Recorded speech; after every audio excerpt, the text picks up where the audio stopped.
Hello again out there in Radio Land and YouTube Land. This is Ham Radio Man Oz. This is episode number 17. Ho! Well, we're getting up near 20. Have I got some interesting stuff for you today, guys? Now, check this out. I wanted to buy a little gadget on eBay. I buy little gadgets here and there, you know. Got to have some sort of things to go by. And I came across this thing that I thought was rather interesting. Now, it was $17, free postage, came from China, and I thought it looked rather interesting. And here it is here in the box, and I'll show you out of the box in a minute. You see that? It's actually a soldering melting pot, or a soldering pot. Now, I haven't plugged it in. I have no intention of plugging it in, and I'll show you why. And we're going to do a breakdown on this video of this. We're going to inspect the inside of it to see just whether or not it's even wired in a safe manner. So here it is here. It's a little soldering pot, and primarily I thought it would be a good idea to put the solder in there, melt it, and then you could just tin your wires, you know, just drop them in and tin them out really quick, or a few components or whatever you need to do. But I thought tinning wires, that would make it nice and easy, you know, a whole lot of melted solder in there, tin your wire, bingo. And then I thought, when it arrived, look at the plug. Look at this plug. It's not even by any mention of the word Australian safety standards. It's so small. Like, yeah, I mean, like, I'm just not going to risk plugging this in. You know, the casing's all metal. I'm wondering whether or not the earth is wired safely. So we're going to do an opening of this in this video and have a look inside one of these. But I'm not going to plug it in. I think it'd be a bit risky to do that. But, you know, $17, look, you know, it was worth just to see what it was like. If it deems out to be safe enough inside, I might take the risk of plugging it in, as long as I stand back from it. So we're going to have a look at that today. And I do want to mention, coming up in the next video too, we've all seen these oscilloscope kits on eBay. Well, I've got one of those as well, fully assembled, so I'm going to bring that into the next episode as well. Well, let's get into the internal side of this. Okay, so here we are. We've got it on the bench here now, and as you can see, it looks like a very nice little unit in all actuation. It looks like it's well made, well designed. Nice little pot there. Doesn't come off, doesn't appear to come off. And there wasn't really any instructions with it either, so this is all going to be like guessing what's going on here. But let's have a look inside. So we turn it over. There's 4 screws into the feet, so we'll take those screws out.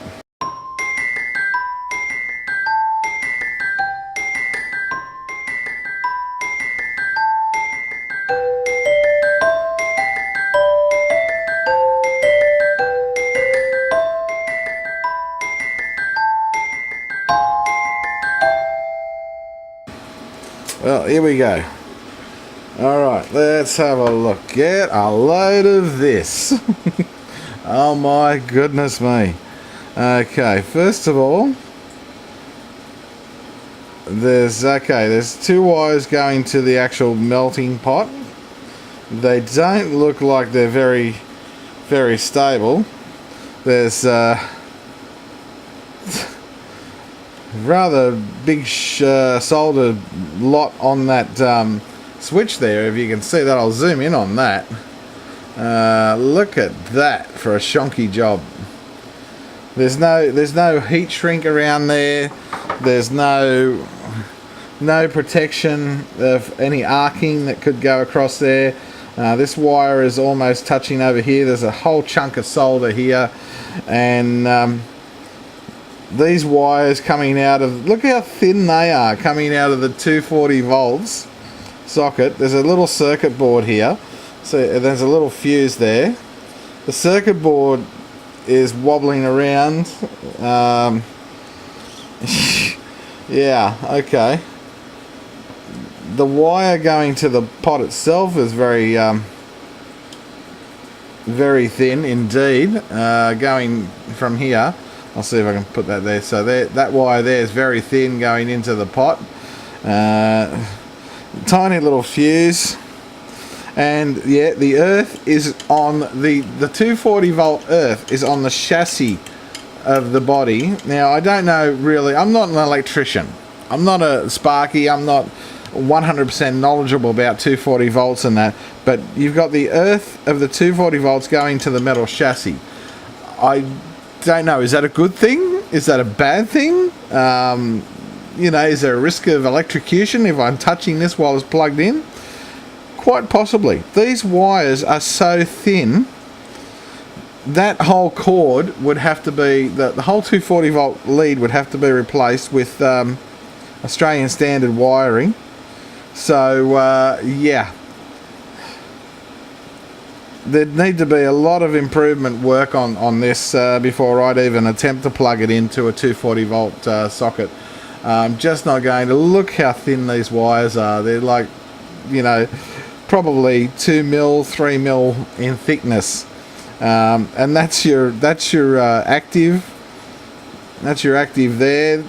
And that looks like your neutral coming to the switch, and that's your earth. What is it? 240 volts active. I'm sure it's active, neutral, and earth. As I say, I'm not an electrician, but if that's the active there, that is absolutely shonky and so thin. Yeah, look, I'm not even going to risk plugging this in to even see if it works, because I just don't think so. And I'll be making that known on eBay as well. But for $17 to have a look at it, you know, I thought, well, why not? But guys, this is the risk we take when we buy little projects off eBay for $17 coming out of China. It's probably a very plausible and wonderful idea. At least there's a fuse in there to protect it, maybe from protecting yourself from the mains. But would you plug it in? I don't think so. I definitely won't. Anyway, I'll put this one back together and I'll pop it on the shelf, and at least it's a piece of something I bought on eBay, which it'll look nice on the shelf. That's about all it's going to do. It'll be a bookend. I don't think I'm even going to bother rewiring it. Not for $17. Good idea, but I think I'll probably come up with another way, using a candle or something like that, like those oil pots, those oil burners you get. Put the solder in there, candle underneath, and then melt solder that way. Probably a lot safer. So there you go, guys. I'm going to pop this back together and then pop it back on the shelf. But thanks for watching. I'd just like to add to this too, now that I've screwed it all back together. I'll zoom in on this. This is another thing that makes it pretty dangerous, is right here at the end, this is where it's back together. This is the two wires. That's the one coming from the switch that carries the active, you know, and it's resting on the case, metal case, which the earth is screwed into. So if that actually melted through, you'd have a short here. And here's the other wire too, which I can't get out of the way, but it basically pokes up against the case of the box as well. So you've got your active and your neutral that are sort of sitting right on the metal case where the earth is. So they would have to be rewired, removed, and you know, put well and truly out of the way to actually even consider plugging this into 240 volts, so that you don't. So the reason I couldn't see that until I opened it up, because it was actually sitting there underneath. I could see that, but I didn't know what it was till I opened it up, but I couldn't see the other wire until I put it back together, because it was sitting under this little vent part here, so you couldn't see the other wire. But I mean, if that was to rub through or melt or get hot, you'd have yourself a fire, a short, anything. So I just wanted to show you that as well, because my God, nice idea, very bad wiring. One day I might rewire it in a safer manner. I'll see what happens, but it's not going to be for a while. Anyway, I hope you like that. Well, there you go, guys. That was an interesting look at things, wasn't it? Well, I'm still not sure that I'm going to even risk plugging it in. I'll have to think about that one, and maybe I'll let you know in the next couple of episodes whether or not I took the risk, and maybe I'll show you in action if I actually do that. But in the meantime, I hope you found this video interesting and informative. If so, please give me a big thumbs up, rate, comment, hit that like button for me, you know, pound it away. Let's see if we can get as many likes as we can on these videos.